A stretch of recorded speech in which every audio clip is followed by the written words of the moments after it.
In the spring of 2025, the rules of the global trade game changed dramatically.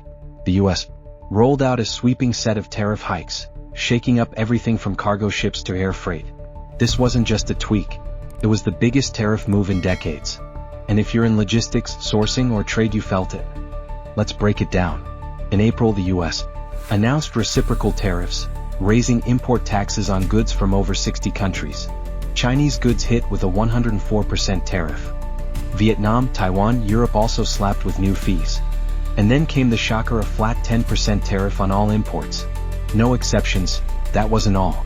The US also closed a major loophole, the de minimis rule.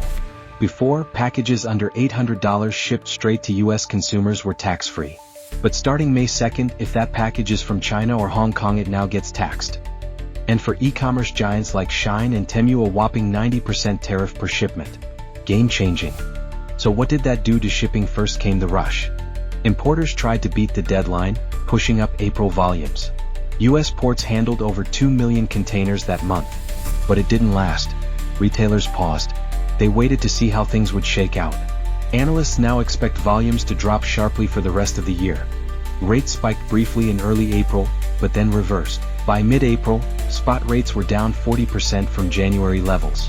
The uncertainty is cooling demand. Some carriers are also rethinking their routes. There's talk of US charging massive port fees on China-built ships. If that happens, you can expect fewer stops at small ports and more congestion at big ones. In air freight, the shift was even faster.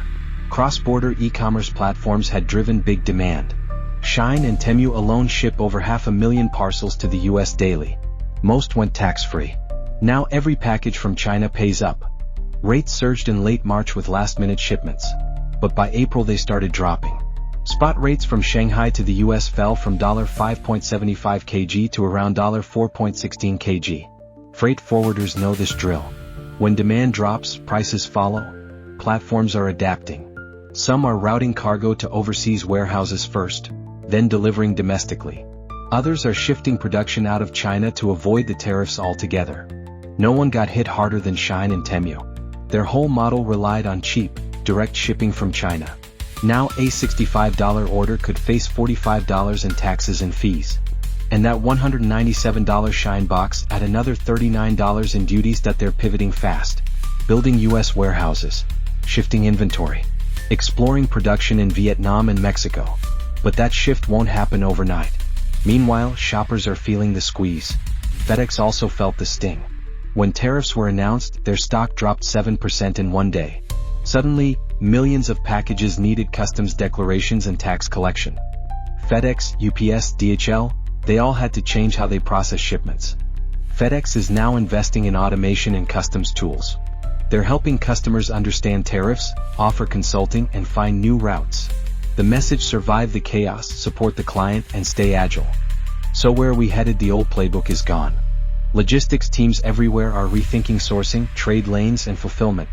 Some are turning to Southeast Asia. Others are betting on nearshoring in Mexico or Canada. Regional trade is on the rise.